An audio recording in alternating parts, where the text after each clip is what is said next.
सम्माननीय सभामुख महोदय,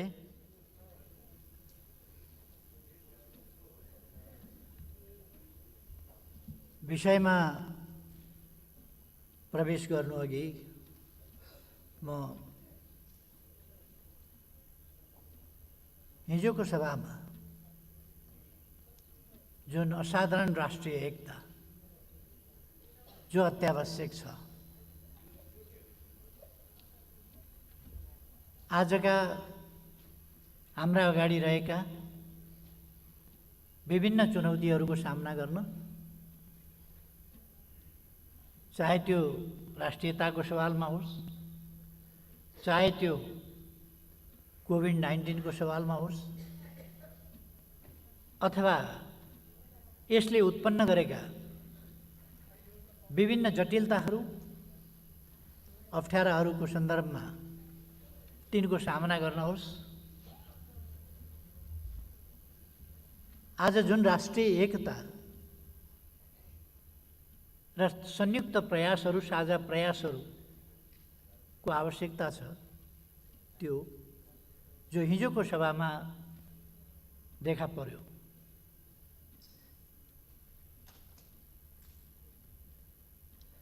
त्यस एकताप्रति म सिङ्गे हाउसको सन्दर्भमा गर्व गर्दछु।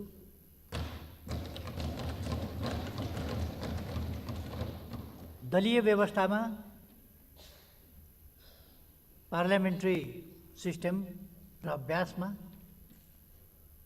यस्ता एकता, राष्ट्रिय एकता, सुदृढ एकताका परिस्थितिहरू कहिले कहिले मात्रै देख्न पाइने जस्ता हुन्छ। तर हाम्रो पार्लियामेन्ट, हाम्रो संसद यस मामलामा अत्यन्तै गम्भीर छ र परेका बेला राष्ट्रिय समस्याहरूसँग जुझ्न, राष्ट्रका सामु आएका साझा चुनौतीहरूको सामना गर्न हाम्रो संसद जिम्मेवार छ र एकताबद्ध ढङ्गले अगाडि बढ्न तयार हुन सक्छ र एकताबद्ध भएर सिङ्गो देशलाई परिस्थिति अनुसार एकताको बाटोमा अगाडि हाँक्न सक्षम छ भन्ने कुरा यस घटनाले देखाएको छ।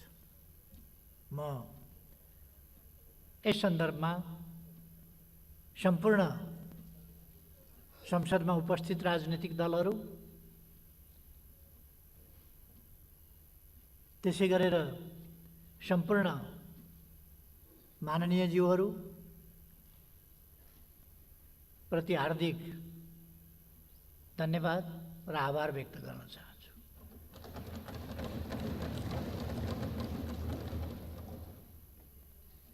त्यसै गरेर संसदभन्दा बाहिर पनि जुन राष्ट्रिय एकता यस सवालमा देखिएको छ,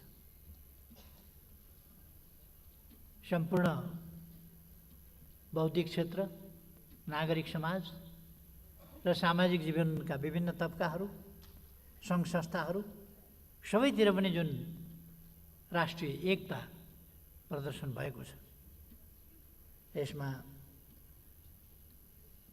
खुसी पनि व्यक्त गर्न चाहन्छु। यो आजको राष्ट्रिय आवश्यकता हो र हाम्रो संसद यस्ता राष्ट्रिय आवश्यकताका घडीहरूलाई चिन्न र तदनुसार अगाडि बढ्न सक्षम छ भन्ने कुराको यो एउटा ज्वलन्त प्रमाण हो।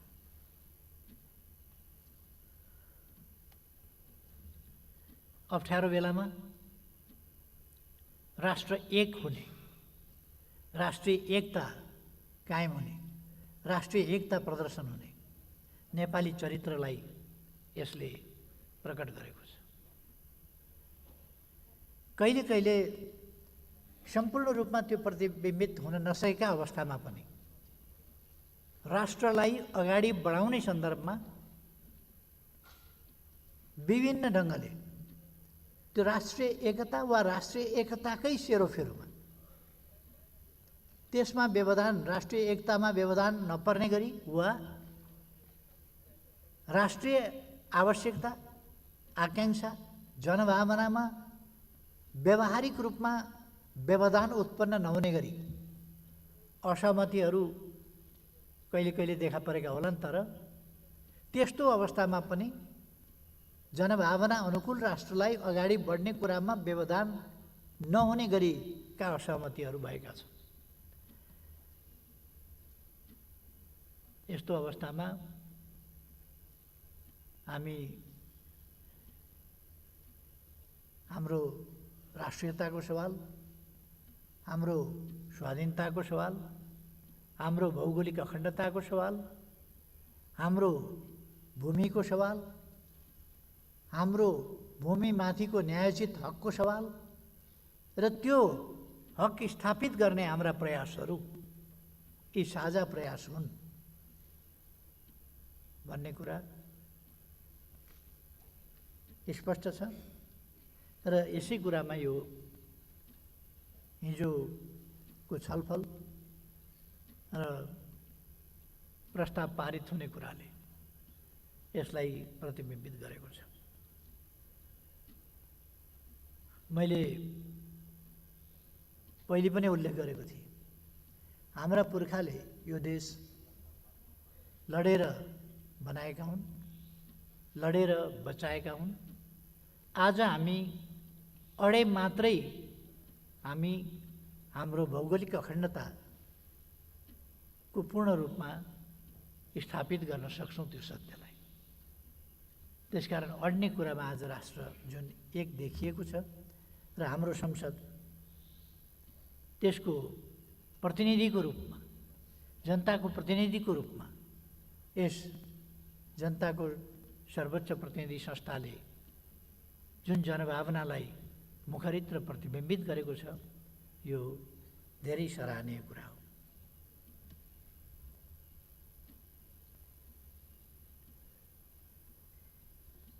हिजोको प्रसङ्गमा म अलिकति के राख्न चाहन्छु भने, सभामुख महोदय, यो हामीले कसले जस लिने, कसले श्रेय लिने,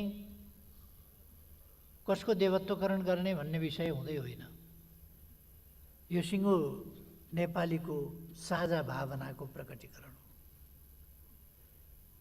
यसमा हामीले लामो समयदेखि, कहिले कसले उठायो होला, कहिले कसले उठायो होला, लामो समयदेखि उठाएका छौँ। जनस्तरबाट उठेको छ। आफ्नै स्वेच्छाले खोज, अध्ययन, अनुसन्धान गरेका छन् व्यक्तिगत रूपमा। अध्ययनकर्ताहरूले, अन्वेषणकर्ताहरूले, खोजकर्ताहरूले तथ्यहरू खोजेका छन्, स्थापित गरेका छन्, तिनीहरू प्रकट गरेका छन्। र यसमा हामीले कसैले जस पाउला कि भन्ने पनि चिन्ता गर्नु पर्दैन, कोही जसबाट छुट्ला कि भन्नु पनि पर्दैन। यो हाम्रो संसदको सर्वसम्मत निर्णय हुन्छ। त्यसमा कसले बढी कसले कम भन्ने प्रश्नै हुँदैन। सबैले सर्वसम्मत गरेपछि सबैका भोट, सबैका मन, सबैका विचार, सबैका भावना एकै ठाउँमा समाहित छन् भन्ने कुरा स्पष्ट छ। त्यसकारण म आग्रह गर्न चाहन्छु कि हामी एउटा फराकिलो भावनाका साथ अगाडि बढिरहेका छौँ। यो धेरै नै खुसीको कुरा हो। यसका निम्ति विभिन्न सर्वदलीय बैठकहरू, सर्वपक्षीय बैठकहरू समेतका राय सल्लाह परामर्श अनुसार नै र बाहिर जनस्तरबाट आएका विचार र भावनाहरू अनुसार नै यी प्रयासहरूलाई अगाडि बढाइएको कुरा म यस गरिमामय सदन समक्ष अनुरोध गर्न चाहन्छु। सभामुख महोदय, विनियोजन शीर्षक र विन्यास गरिएको बजेटको बारेमा मलाई लाग्छ समग्र नै स्पष्ट पारिसकिएको र भइसकेको अवस्था छ। प्रधानमन्त्री कार्यालयको मातहतमा कुन कुन निकाय राख्ने वा नराख्ने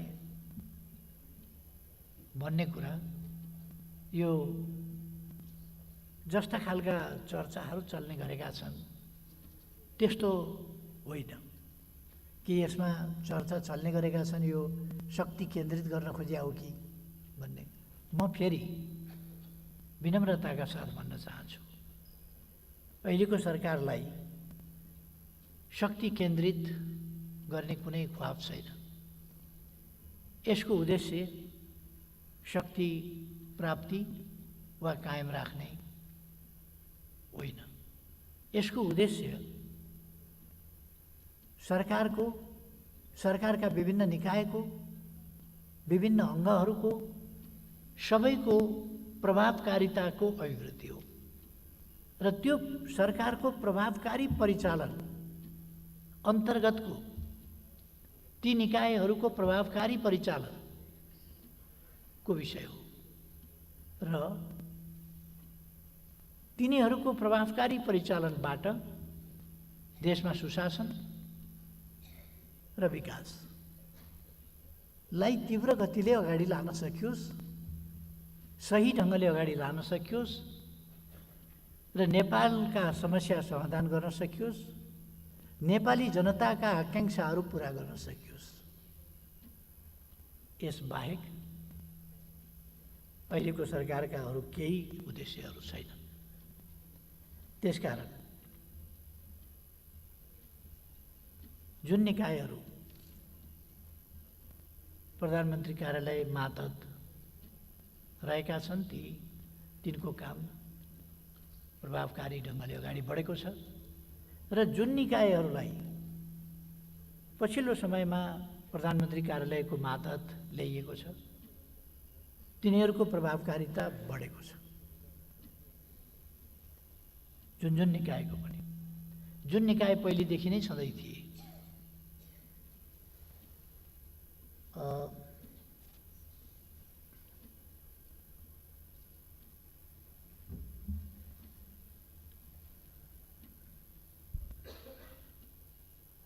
हाल राष्ट्रिय अनुसन्धान विभाग, राजस्व अनुसन्धान विभाग, सम्पत्ति शुद्धिकरण विभाग, राष्ट्रिय सतर्कता केन्द्र, सार्वजनिक खरिद अनुगमन कार्यालय लगायतका निकाय प्रधानमन्त्री तथा मन्त्री परिषदको कार्यालय अन्तर्गत ल्याइएका छन्।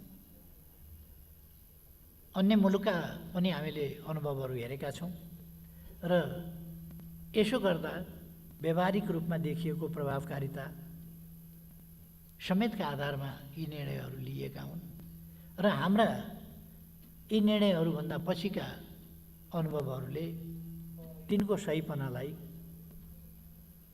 पुष्टि गरेको छ। त्यसकारण म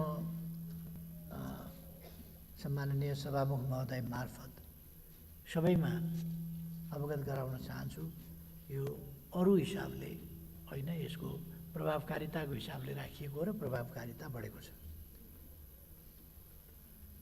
सभामुख महोदय, यति बेला हाम्रो बजेट, हाम्रो नीति कार्यक्रम पनि स्वाभाविक रूपमा कोभिड-19बाट प्रभावित छ र त्यसै गरी बजेट पनि कोभिड-19बाट प्रभावित छ। हामीले यसबाट पृथक रहेर न नीति कार्यक्रम बनाउन सक्छौँ, न कुनै गतिविधि गर्न सक्छौँ, न बजेट बनाउन सक्छौँ र हामीलाई हाम्रो देशको आर्थिक अवस्था, हामी भर्खर विकासको बाटोतर्फ अगाडि बढ्दै थियौँ। हामीले आधार वर्ष भन्यौँ, त्यसपछि अब अगाडि बढ्ने वर्ष भन्यौँ, तर यसमा अगाडि बढ्ने बित्तिकै हाम्रा निम्ति मात्रै होइन, यो विश्वव्यापी रूपमै विश्वकै लागि एउटा भयानक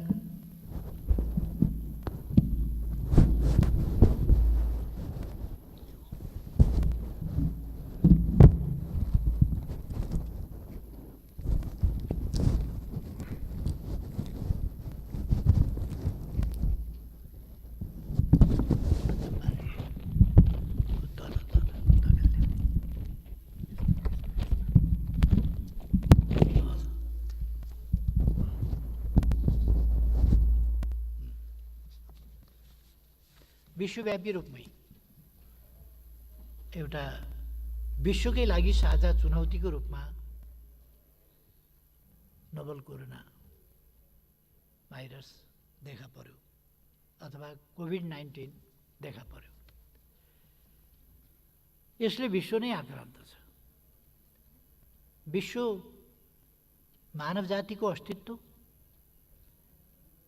मानवताको अस्तित्व र सामाजिक प्रबन्धमा भयङ्कर खलबली र अर्थतन्त्रमा डरलाग्दो हमला अथवा ह्रास, अर्थतन्त्रलाई नै हलचल गर्न नदिने गरी हराउने, समाजलाई हराउने र मानिसको स्वास्थ्यमा गम्भीर असर पार्ने र अहिलेसम्म लाखौँको ज्यान गइसकेको छ, हामीलाई थाहा छ। यो परिस्थिति आइलाग्यो र हामीले त्यसको सामना गर्न उठ्नु पर्यो र सामना गर्ने कुराका निम्ति हामीले सुरुदेखि नै गम्भीरतापूर्वक ध्यान दियौँ। कतिपय आलोचनाका पक्षहरू छन्, म ती आलोचनाहरूलाई, सुझावहरूलाई, टिप्पणीहरूलाई सकारात्मक रूपमा लिन चाहन्छु।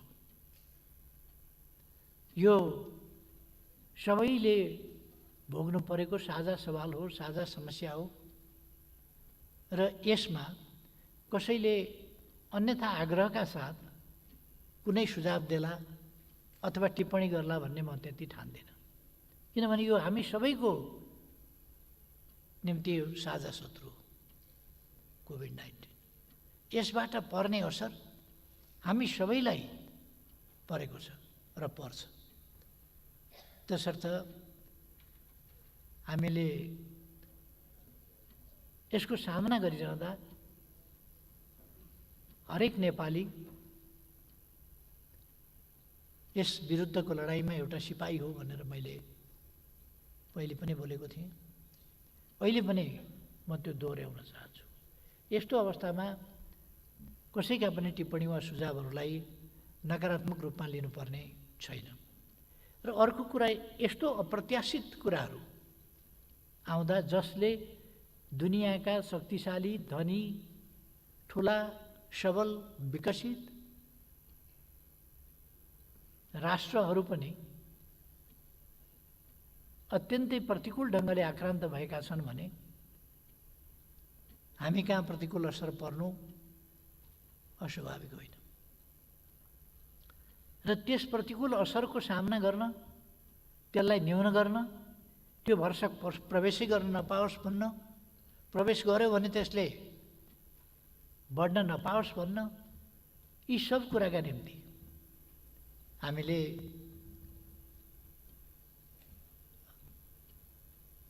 सुरुदेखि नै प्रभावकारी ढङ्गले प्रयास थाल्यौँ। यद्यपि म यसमा 100% भन्न चाहन्न, किनभने यो छापावाल सुन के सुन भन्दाखेरि पनि 9999 भनेर 99.99% को ग्यारेन्टी गर्छ उसले, तर 100 भन्दैन। 100% प्युरिटी गाह्रो कुरा हो। हाम्रा प्रयासहरू पनि 100% सफल छन् या 100% ठिक मात्रै कदम अगाडि बढेका होलान् अथवा कहीँ कमी रहेको नहोला, पर्याप्त होला, सबै 100% पर्याप्त होला, म भन्दिनँ कमीहरू हुन सक्छ। तर हाम्रा प्रयासहरू प्रभावकारी भएकै हुनाले अन्यत्र धेरै विकराल रूप लिइसक्दाखेरि पनि हाम्रोमा 9बाट 10 पुग्न सकेका थिएन सङ्क्रमितको सङ्ख्या। दुनियाँमा मृत्यु हुनेको सङ्ख्या एउटा भयावह स्थितिमा पुग्दा पनि हाम्रोमा मृत्यु हुनेको सङ्ख्या 1 पनि थिएन। यद्यपि हामी कहाँ सुरुमा, म कसैलाई दोष दिन चाहन्न, तर हाम्रो तयारी कस्तो थियो त, हाम्रो स्वास्थ्य स्थिति कस्तो थियो? पहिलो कोभिड-19 सम्बन्धी टेस्ट, पिसिआर टेस्ट गर्न हामीले हङकङ पठाएका थियौँ भनेर मैले भनेकै छु। सुरुमा हामीले त्यसरी हङकङ पठाउनु परेको थियो भने अहिले हामीसँग 21वटा टेस्ट मेसिनहरू छ। केही ठाउँमा व्यवस्थापनको गम्भीर कमजोरी देखिन्छ। त्यही एउटै प्रदेशमा मेसिन एक ठाउँ गएको छ, मेसिनको पार्ट्स अर्को ठाउँ गएको छ र त्यो दुईटालाई जोड्न महिनौसम्म त्यो जोड्ने काम भएको छैन। त्यस्ता खालका कमीहरू कहीँ देखिएका छन्। मेसिन छ तर त्यसलाई चलाइएको छैन। यस्ता खालका कमीहरू देखिएका छन् जसलाई हामी चुस्त दुरुस्त गर्दैछौँ। हामीले सुरुदेखि नै अत्यन्तै सावधानी साथ लकडाउनको नीति लियौँ। लकडाउनको नीतिले यो कतिवटा घटना कस्तो हुन्छ भने घट्यो भने देखिन्छ, त्यो घटना घटेन भने देखिँदैन। कोही बिरामी नपरेपछि त केही पनि भएको देखिएन, कोही कसैको मृत्यु नभएपछि केही पनि भएको देखिएन। त्यसकारण भयो के त भनेर देखिन्छ। केही नहुनु नै ठुलो कुरा हो। कोही बिरामी भएन, कसैको मृत्यु भएन, त्यही ठुलो कुरा हो। महत्त्वपूर्ण विषय नै त्यही हो। र हामीले गरेको लकडाउन, सामाजिक दूरी कायम गर्ने कुरा, मास्क लगाएर हिँड्ने कुरा, साबुन पानीले हात धुन हामीले सिकाउने कुरा, राम्रो खानेकुरा खाने र स्वस्थ रहने, निरोगी नेपाल बनाउन व्यक्ति निरोगी हुनुपर्छ भन्ने कुरा, यी प्रयासहरू हामीले अगाडि बढाएका यी सामान्य कुरा थिएन। हामीले दुनियाँका विभिन्न देशहरूसँग आग्रह गर्यौँ। अहिले हामी कहाँ क्वारेन्टाइन पनि बनाएको छैन। कोभिड के आयो, यसरी फैलियो कि बाँध फुटेको बाढी जस्तो त्यसरी फैलियो।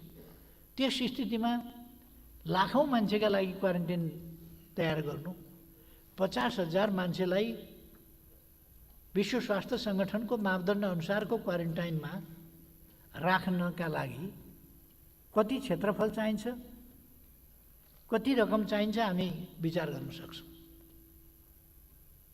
एउटा सरदर हाम्रा सहरको जनसङ्ख्या 50,000 छ। त्यो सहरमा त मान्छे खाँदिएर बसेका हुन्छन्। क्वारेन्टाइन खाँदिएर राख्न मिल्दैन। दूरी, सामाजिक दूरी कायम राखेर परिवारले एउटा शौचालय प्रयोग गरिराखेका हुन्छ। तर क्वारेन्टाइनमा त्यसो गर्न मिल्दैन। त्यसो भएपछि त्यसको प्रबन्ध सस्तो, सहज र सरल विषय होइन, धेरै गम्भीर विषय हो। हामीले एकैचोटि, जबकि हाम्रो देश श्रमिक बाहिर पठाउने देशको जस्तो रूपमा जानिने गरेको छ, त्यस्तो अवस्थामा केही नभए विद्यार्थीहरू समेत गरेर पनि लगभग हुनसक्छ केही नभए पनि 25-30 लाख मान्छे त बाहिर होला। जब 25-30 लाख मान्छे बाहिर छन् भने एकैचोटि फर्किँदा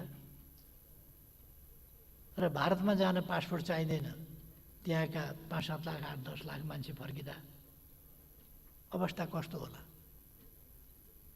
त्यसकारण त्यो व्यवस्था एकैचोटि हुन सक्दैन थियो।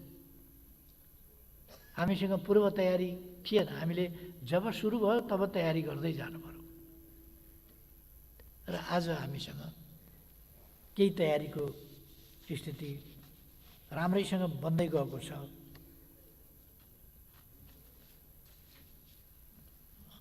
यसमा म आग्रह गर्न चाहन्छु, यो यस्तो विषय, यो महामारी जस्तो विषय, यो दलीय विषय होइन, यो मानवीय विषय हो। त्यसकारण यसलाई हामीले दलीय हिसाबले होइन, मानवीय हिसाबले, यो सरकारको मात्रै विषय होइन, यो सामाजिक विषय हो। यो सत्ताधारी दलको मात्रै विषय होइन, सत्ता पक्ष प्रतिपक्ष यसले भन्दैन, त्यसले छुट्याउँदैन। त्यस कारण यो साझा विषय हो, हामी त्यसै गरी लडिरहेका छौँ। र कतिवटा विषय चाहिँ प्राविधिक विषयहरू छन् जो राजनीतिक बहसका विषय वा राजनीतिक हिसाबले टुङ्गो लगाउने विषय होइनन्। तिनीहरू प्राविधिक हिसाबले नै कुन किट प्रयोग गर्ने, कुन किट प्रयोग नगर्ने, कस्तो आरडिटी प्रयोग गर्ने कि नगर्ने, पिसिआर प्रयोग गर्ने कि नगर्ने, यो मैले भन्ने विषय होइन, यो प्राविधिकले भन्ने विषय हो। कुन स्तरमा, कुन मात्रामा, कति हदमा, कसरी कुन चिजको प्रयोग गर्नुपर्छ या पर्दैन, कुन प्रयोग गर्नु सम्भव हुन्छ, कुन प्रयोग गर्नु सम्भव हुँदैन, ती कुराहरू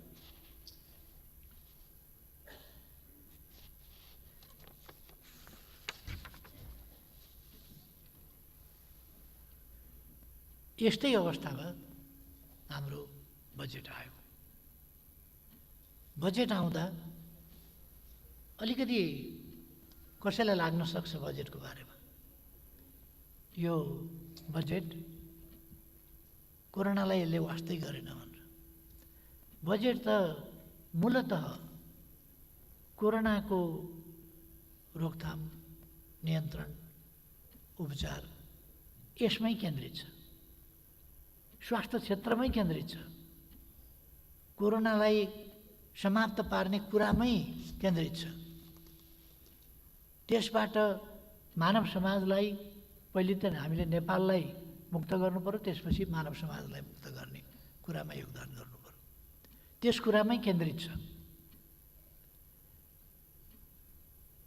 हामीले देख्यौँ यो खाली नियन्त्रण,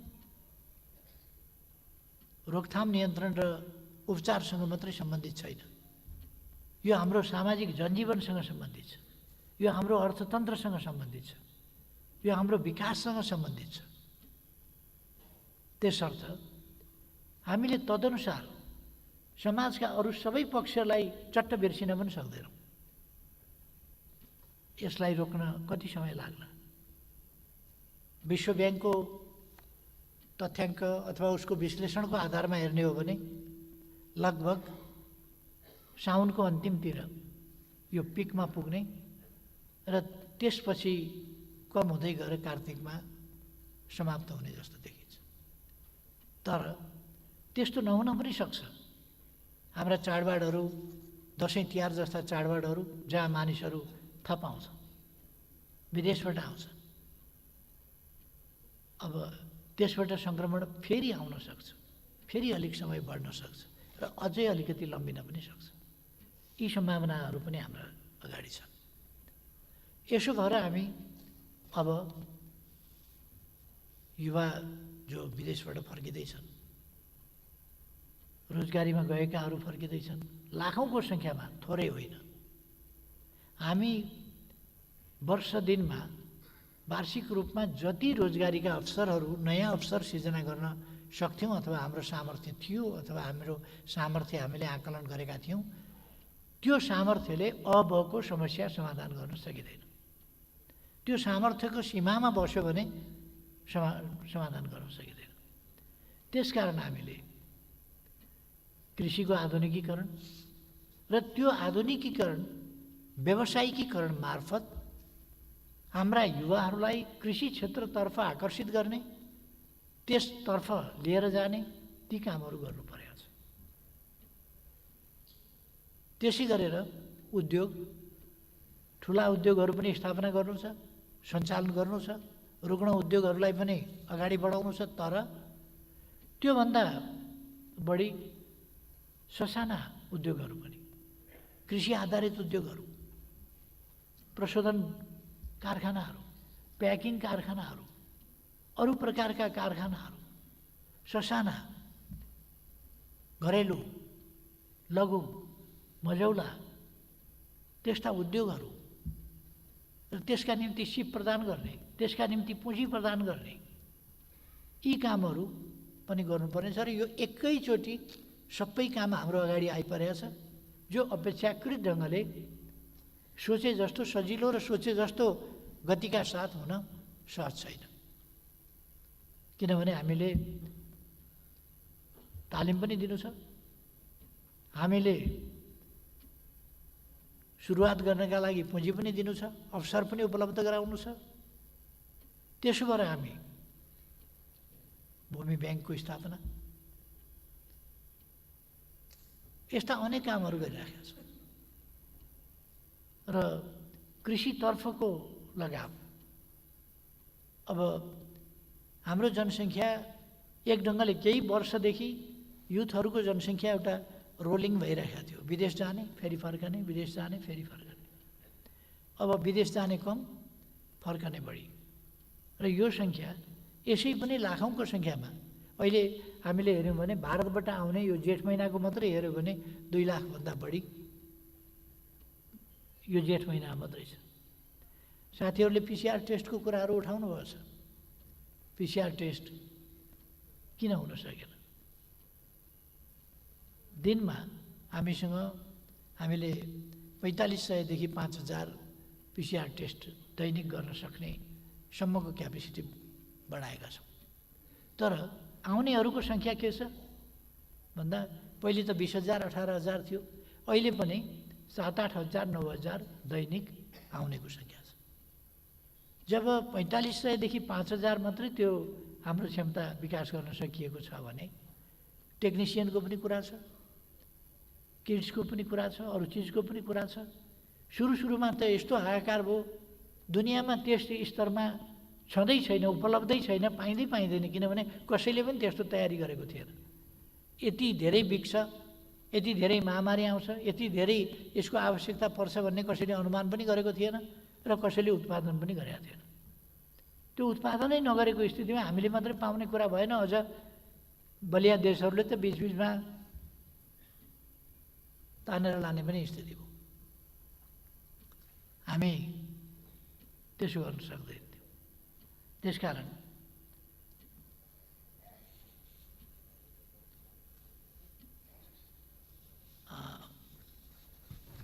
यो कोभिड-19ले जुन असर पारेको छ, वास्तवमा सिँगै जनजीवनमा असर पारेको छ। हाम्रो युवाहरूको भावनालाई म बुझ्छु। युवाहरूले जुन एउटा असहजता आफूले भोग्नु परेको कुराहरू प्रकट गरिरहनु भएको छ, त्यो बुझ्छु म। र म सरकारको तर्फबाट उहाँहरूलाई पनि भन्न चाहन्छु, सरकारले उहाँहरूका समस्याहरू बुझेको छ र सरकार ती समस्या समाधान गर्न प्रयत्नशील छ। तर यो समस्या यसरी भयावह ढङ्गले चौतर्फी रूपमा आक्रमण गरेर एकैचोटि आइलाग्यो, त्यस समस्याको समाधान सहज सरल छैन। यो एउटा कुरासँग, इच्छा शक्तिसँग मात्रै सम्बन्धित छैन, यो पुँजीसँग सम्बन्धित छ, सामानको उपलब्धतासँग, त्यो ल्याउने प्रक्रियासँग, त्यसका अनेक पक्षहरू छन्। यस सम्बन्धमा एउटा कुरा म भन्न चाहन्छु। कतिपय साथीहरूले यसमा अनियमितता भयो भन्ने सुनेका कुराहरूलाई उठाउनु भएको छ। कतिपयले यस्तो भन्ने एउटा रुचि पनि राख्नुहुन्छ बाहिरतिर, यो अनियमितता भयो भन्ने, जेमा पनि अनियमितता भयो भनेर लाञ्छित गर्ने खालका प्रवृत्तिहरू पनि देखिन्छ। म त्यो प्रवृत्तिमा नभग्न सभामुख महोदय मार्फत मान्यजीहरूलाई आग्रह गर्न चाहन्छु, कहीँ कतै यदि अनियमितता भएको छ भने यस सरकारले कुनै प्रकारको अनियमितता, अपारदर्शिता, भ्रष्टाचार जस्ता कुराहरूलाई सहँदैन, त्यस्तोमा कारबाही गर्छ नै। त्यस्तोमा छानबिन गर्छ, कारबाही गर्छ, कानुनको कठघरामा उभ्याउँछ र दोषी पाइएमा दण्ड गर्छ नै। म मान्यजीहरूलाई ढुक्क रहन आश्वस्त पार्न चाहन्छु।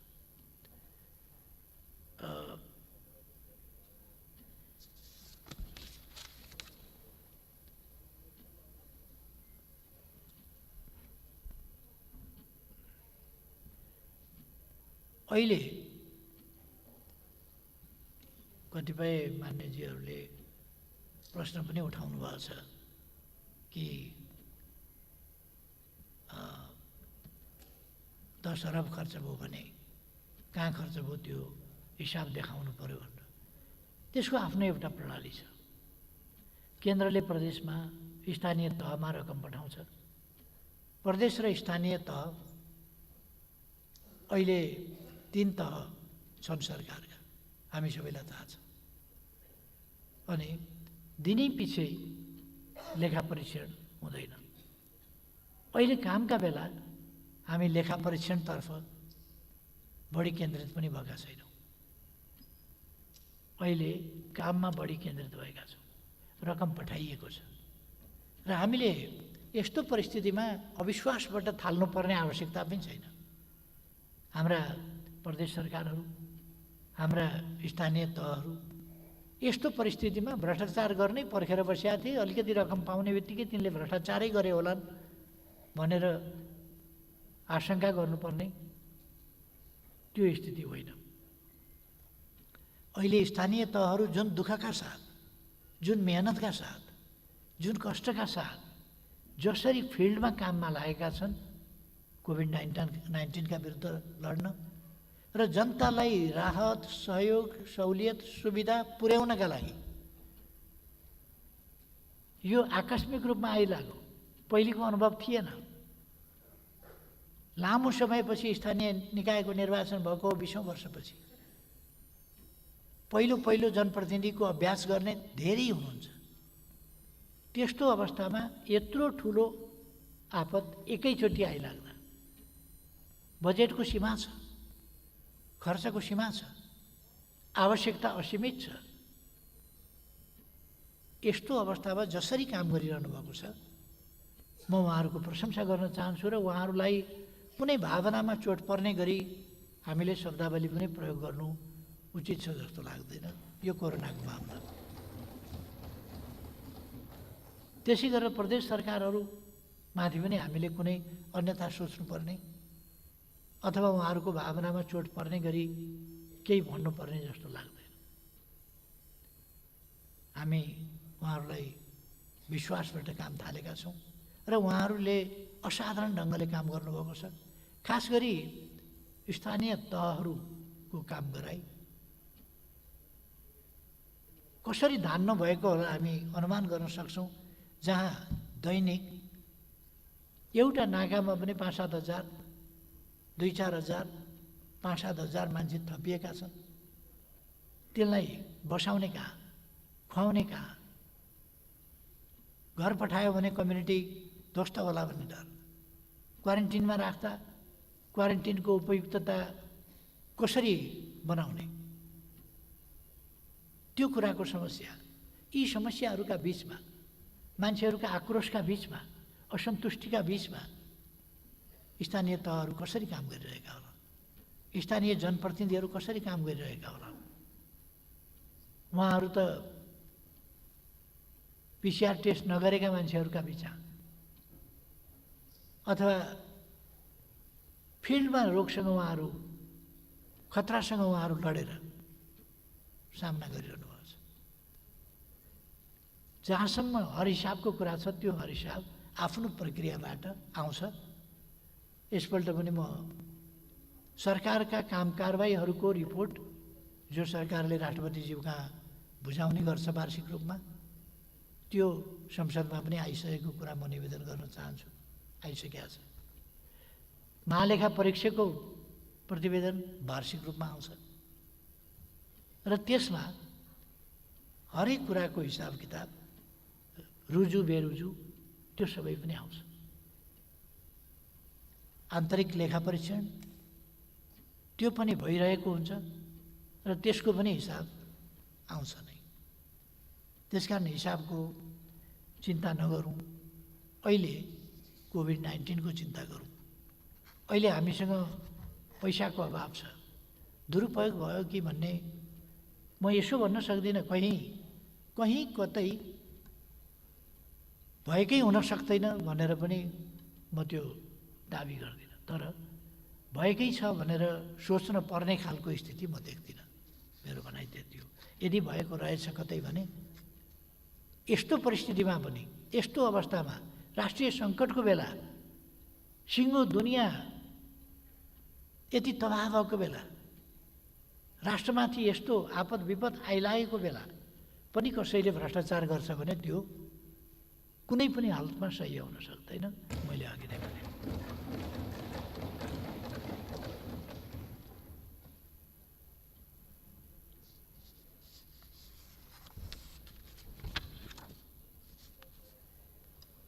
कतिपय साथीहरूले प्रश्न छलफलका क्रममा उठाउनु भएको पनि मैले सुने कि योजना आयोगको के काम छ भनेर। योजना आयोगले यसबीचमा 3 वर्षका लागि प्रक्षेपण, 3 वर्षका लागि योजना, पञ्चवर्षीय 15औं पञ्चवर्षीय योजना तयार गरेको छ र सरकारले लिएको समृद्ध नेपाल सुखी नेपालीको राष्ट्रिय आकाङ्क्षालाई कसरी पुरा गर्ने, तिनका मापदण्ड के हुन्, तिनका केलाई भन्ने समृद्धि, केलाई भन्ने सुख, कहाँ पुग्यो भने समृद्ध हुन्छ, कहाँ पुग्यो भने सुख हुन्छ, देखि लिएर यस्ता मसिनो गरी आफ्ना ढङ्गले आफ्नो अनुगमन, मूल्याङ्कन, समीक्षा, प्यारामिटर्सहरू तय गरेर ती कामहरू गरिरहेका छन्। योजना ब्याङ्कहरू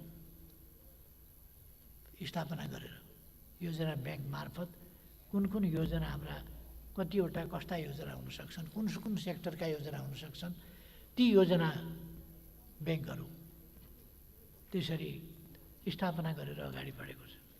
योजनाबद्ध ढङ्गले अनुगमन गरेर अगाडि बढेको छ र अत्यन्तै व्यवस्थित ढङ्गले बढेको छ योजना आयोग अगाडि।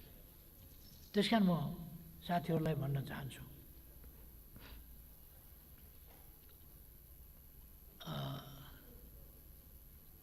यी निकायहरू प्रभावकारी ढङ्गले अगाडि बढेका छन्, यसमा म आश्वस्त रहन चाहन्छु, म रहन आग्रह गर्न चाहन्छु। अरू धेरै कुरा भन्न चाहन्न। अहिले जुन कोरोनाकै सम्बन्धमा अलिकति म भन्न चाहन्छु, कोरोनाको स्थिति जुन भयावह देखिएको छ, यो भयावह खास गरी हामीले सुरुमा अत्यन्तै सावधानी साथ रोक्न खोज्यौँ, तर अहिले मैले एउटा भन्नै पर्ने हुन्छ, हामी कहाँ फैलिएको अथवा सङ्क्रमित पाइएको कोरोनाको बिमारीमध्ये 85% भन्दा बढी भारतबाट आएका व्यक्तिहरूमा भेटिएको छ। भारतबाट जो व्यक्तिहरू नेपाल प्रवेश गर्नु हो, उहाँहरूमा त्यो 85% भन्दा बढी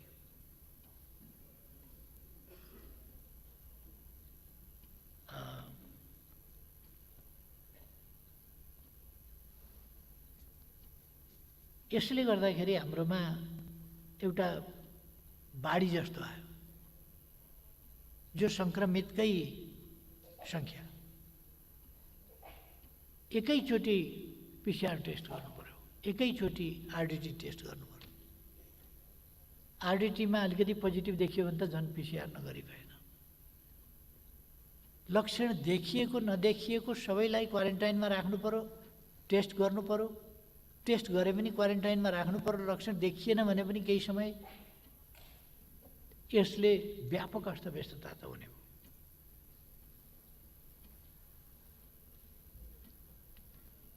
र पहिले वुहानबाट आएको एउटा विद्यार्थीमा देखियो, 28 दिनमा उनी ठिक भएर गए। त्यसपछि कोरोना मुक्त एउटा देखिएको, त्यो कोरोना मुक्त भयो। त्यसपछि फेरि चैत 12 गते अर्को खाडी मुलुकबाट आएकामा देखियो र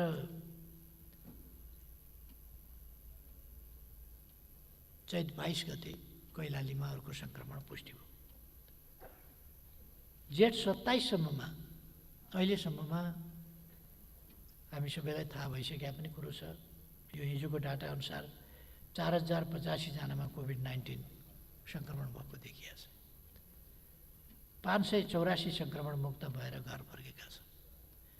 सङ्क्रमण मुक्त भएर घर फर्किने निको हुनेको सङ्ख्या राम्रो छ र जसको 15 जनाको निधन भएको छ त्यो कोरोनाकै कारणले मात्रै होइन,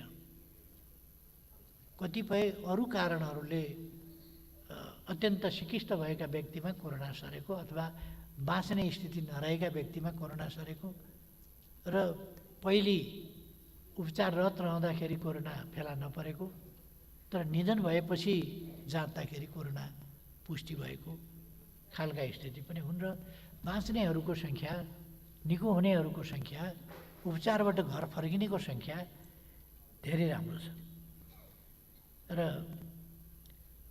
यो सङ्ख्या फेरि म भन्छु कि यो कोरोनाको कारणले मात्रै 15 जनाको निधन भएको छैन।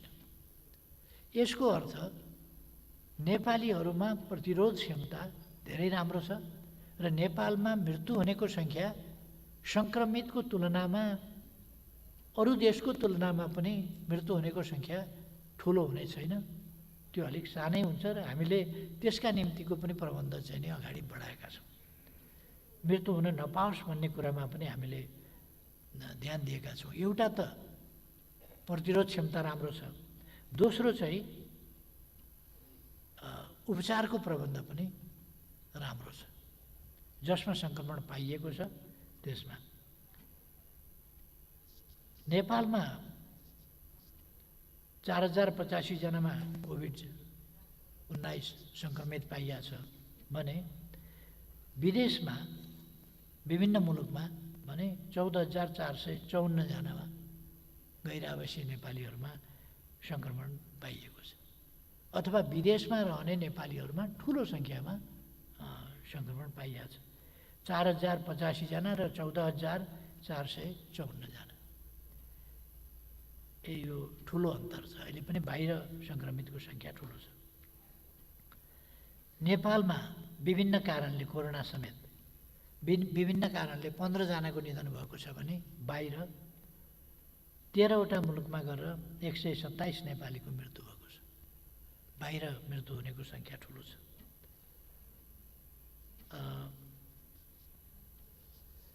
अहिले दैनिक 5000 को परीक्षण भइरहेको छ र केही स्वाब टेस्टहरू आज स्वाब निकालो केही दिनसम्म त्यो रिजल्ट आएन भन्ने स्थिति पनि हो, किनभने 5000 को टेस्ट हुनसक्छ तर परीक्षण गर्न स्वाब निकाल्नु पर्ने सङ्ख्या चाहिँ ठुलो छ।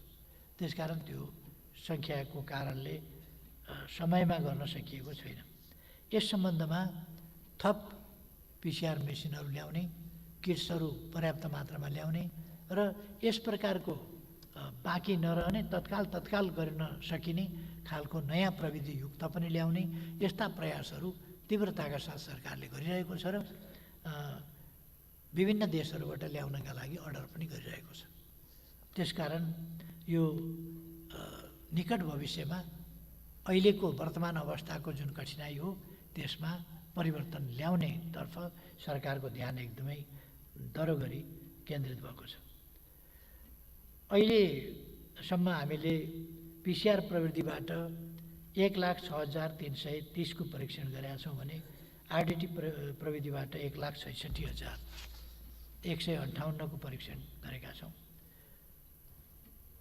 मैले अघि नै भने थप आधुनिक उपकरणहरू पिसिआर र त्यो पनि अझ लेटेस्ट प्रविधिको र छिटो गर्न सकिने त्यो कुराहरू ल्याउने त्यसमा हाम्रो ध्यान गएको छ र त्यसमा कदम हामीले चालिराखेका छौँ।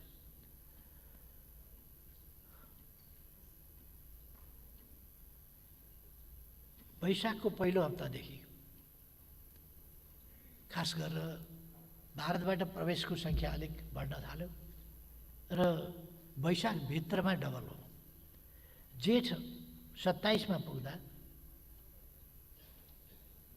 27 गते एक दिन मात्रैमा 323 जनामा सङ्क्रमण, हिजो मात्रैको सङ्क्रमणको कुरा गर्ने हो भने 323 जना व्यक्तिहरू हिजो मात्रै सङ्क्रमित भएका छन् र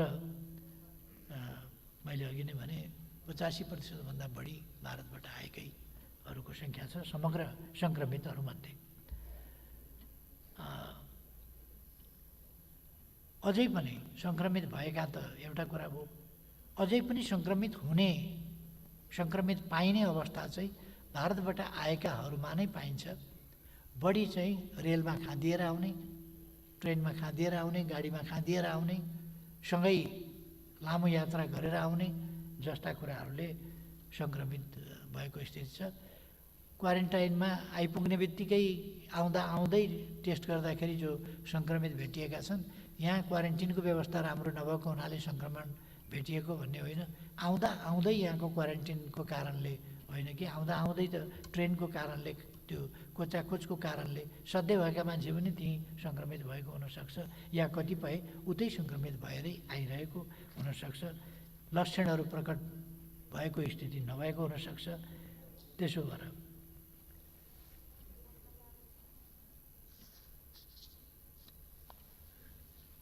भारतबाट आउनेहरूको सङ्ख्या वैशाखमा 7,478 थियो भने त्यसपछि अहिलेसम्म अब जेठमा 2,22,654 व्यक्ति नेपाल प्रवेश गरेका छन्। जेठ 18देखि दैनिक औसत 7देखि 10,000 व्यक्ति नेपाल प्रवेश गरेका छन्। त यो ठुलो सङ्ख्याको कारणले अहिले परीक्षणमा अलिक अव्यवस्था देखिएको हो।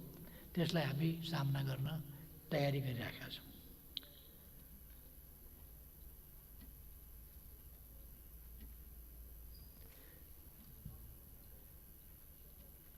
सङ्क्रमण भएका क्षेत्रबाट आउने व्यक्तिहरूलाई 14 दिनसम्म छुट्टै राख्न हाल मुलुकभर 3,767 स्थानमा कुल 2,35,596 बेड सङ्ख्यासहित क्वारेन्टिन व्यवस्था गरिएको छ।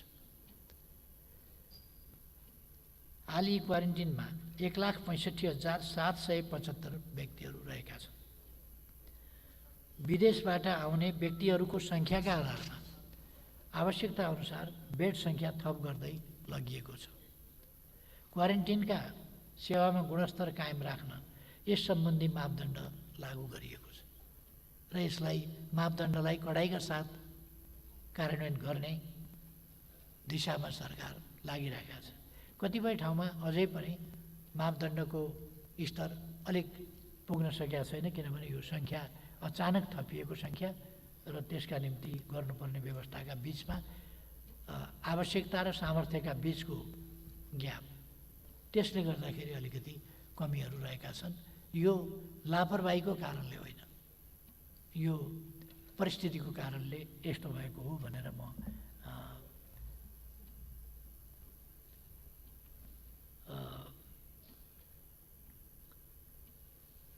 निवेदन गर्न चाहन्छु। र क्वारेन्टिन मापदण्ड अनुसार सञ्चालन नभएका कुराहरूमा अनुगमन गर्नका लागि, सुपरिवेक्षण गर्नका लागि पठाइएको छ प्रदेशबाट, सङ्घबाट, र त्यसलाई आवश्यकता अनुसार सुधार पनि गर्दै लगिएको छ। यसको अहिले मुलुकमा सार्वजनिक र निजी अस्पतालमा गरेर 26,930 सामान्य शय्या छन्। 76 साल चैत 11 सम्म विभिन्न अस्पतालहरूमा 770 भेन्टिलेटर रहेकामा हाल 900 पुर्याइएको छ। 76 चैत 11 सम्म विभिन्न अस्पतालहरूमा 1,551 आइसियु रहेकोमा हाल 194 अस्पतालमा 1,702 आइसियु शय्या रहेका छन्। आवश्यकता अनुसार निजी क्षेत्रबाट सञ्चालित अस्पताल तथा मेडिकल कलेजका शय्याहरू समेत प्रयोगमा ल्याउने व्यवस्था मिलाइएको छ र निजी प्रयोगशालाहरूलाई पिसिआर टेस्ट आदि गर्न दिइएन भन्ने कुरा छ। त्यस सम्बन्धमा हामी यसभन्दा पछि, यो बैठकभन्दा पछि गर्ने क्याबिनेट बैठकबाट केही महत्त्वपूर्ण निर्णय लकडाउनकै सरलीकरणको सम्बन्धमा अथवा जनतालाई असुविधा नपुगोस् भन्ने सन्दर्भमा अथवा निजी क्षेत्रलाई अरू यो टेस्टहरू गर्न दिइयोस् भन्ने सन्दर्भमा, अथवा शिक्षा क्षेत्रका विद्यार्थीहरूले, कलिला बालबालिकाहरूले, किशोर किशोरीहरूले, युवाहरूले झेल्नु परिरहेका समस्याहरूको समाधान कसरी गर्छौँ र शिक्षा क्षेत्रलाई कसरी सहज बनाउन सकिएला अथवा कमसेकम असहजतालाई न्यून गर्न सकिएला, त्यस सन्दर्भमा पनि यसपछि बस्ने मन्त्री परिषदको बैठकले निर्णय गर्दैछ। र हामी थुप्रै कुराहरूलाई समयानुकूल ढङ्गले सहजीकरण गर्ने र कतिपय साथीहरूले, पार्टीहरूले सुझाव पनि दिनुभएको छ, ज्ञापन पत्र बुझाउनु भएको छ। त्यसअनुसार ती कुराहरूलाई पनि ध्यानमा राखेर कसरी अवस्थामा अनुकूल परिवर्तन ल्याउन सकिन्छ। खालि क्वारेन्टाइनको मात्रै कुरा होइन, खालि उपचारको मात्रै कुरा होइन, खालि आइसियुको मात्रै कुरा होइन, खालि भेन्टिलेटरको मात्रै कुरा होइन, तर सामाजिक जीवनका विभिन्न क्षेत्रहरूलाई सहज बनाउने तर्फ पनि कसरी काम गर्न सकिन्छ, यस सम्बन्धमा पनि अहिले केही समयपछि बस्ने मन्त्री परिषदको बैठकले थप ठोस निर्णयहरू गर्नेछ। र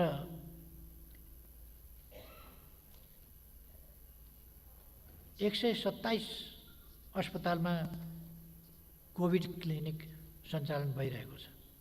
28वटा अस्पताललाई कोभिड-19 को उपचार गर्न तोकिएको छ, डेडिकेटेड हस्पिटल भनेर।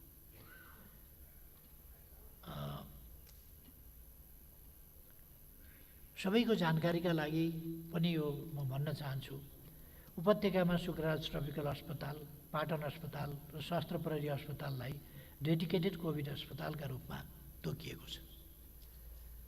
वीरेन्द्र सैनिक तथा प्रहरी अस्पताललाई डेडिकेटेड कोभिड अस्पतालका रूपमा आवश्यकता अनुसार प्रयोग गर्न सक्ने गरी पूर्वाधार विकास गरिएको छ।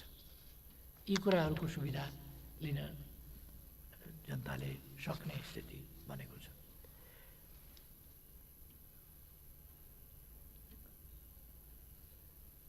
कोभिड-19 को उपचारका लागि 45 डेडिकेटेड अस्पतालमा प्रति अस्पताल 22 स्वास्थ्यकर्मीका हिसाबले त्यस दरले 990, स्थानीय तहमा 3 जनाका दरले 1075 केस इन्भेस्टिगेसन र कन्ट्याक्ट ट्रेसिङ गर्ने समूहका लागि 3225 स्वास्थ्यकर्मी र स्वास्थ्य स्वयंसेवक परिचालन गरिएको छ।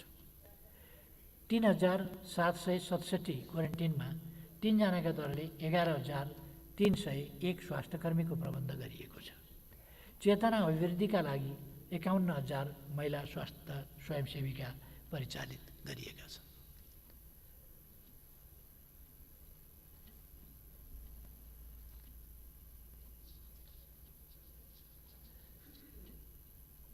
सङ्क्रमण पुष्टि भएका व्यक्तिहरूलाई स्वास्थ्य सम्बन्धी निगरानी तथा स्वास्थ्य सेवा उपलब्ध गराउने प्रयोजनका लागि मुलुकभर 2076 चैत 11 सम्म विभिन्न अस्पतालहरूमा 1368 आइसोलेसन बेड रहेकोमा हाल 6671 आइसोलेसन बेड स्थापना गरिएको र यसमा 3260 सङ्क्रमित व्यक्तिहरू रहेका छन्।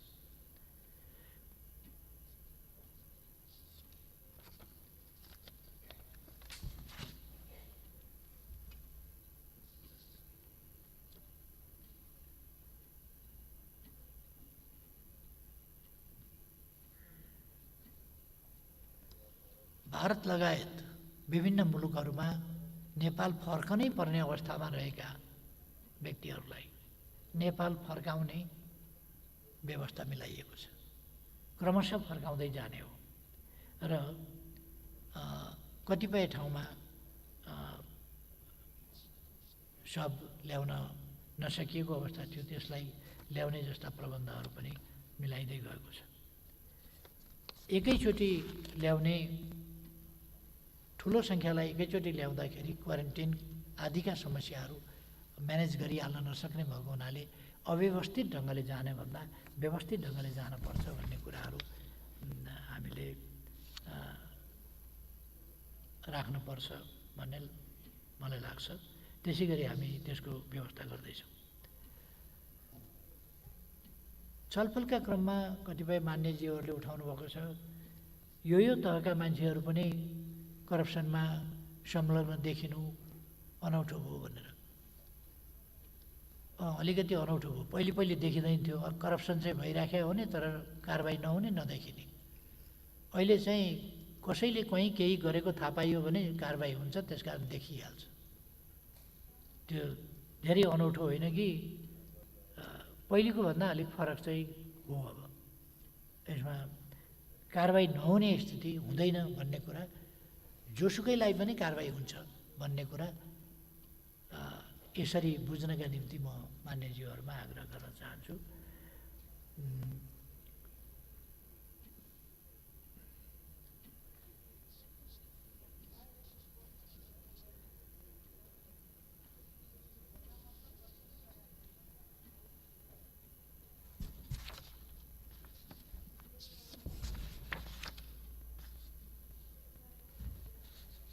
र म अरू धेरै कुरा भन्ने भन्दा पनि जुन राष्ट्रिय समस्याहरू हुन् त्यसमा सरकारको गम्भीरताका साथ ध्यान गएको छ। सुशासन, भ्रष्टाचार नियन्त्रणका मामलामा, शान्ति सुव्यवस्था कायम गर्ने मामलामा। र म भन्न चाहन्छु संसदले पनि यी विषयहरूलाई अत्यन्तै गम्भीरताका साथ लिएको छ। त्यसकारण संसदले समय समयमा सरकारको ध्यान आकर्षण गरेको छ, सरकारलाई घचघच्याएको छ। म धन्यवाद भन्न चाहन्छु। मान्यज्यूहरूले त्यसै गरी घचघच्याउनु भएको छ, म धन्यवाद भन्न चाहन्छु। र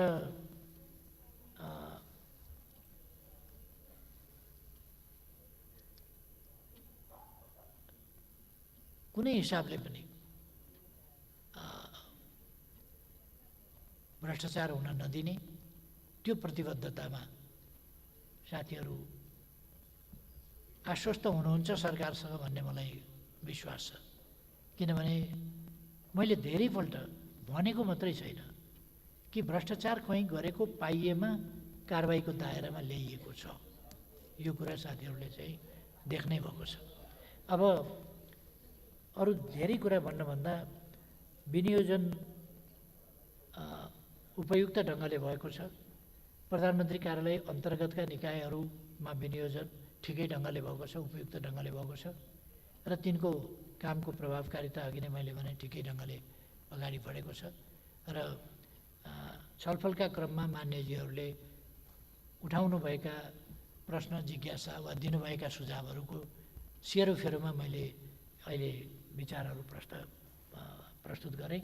यदि मान्यज्यूहरूका कुनै जिज्ञासाहरू भएमा फेरि पनि मैले स्पष्ट पार्ने नै छु। धन्यवाद।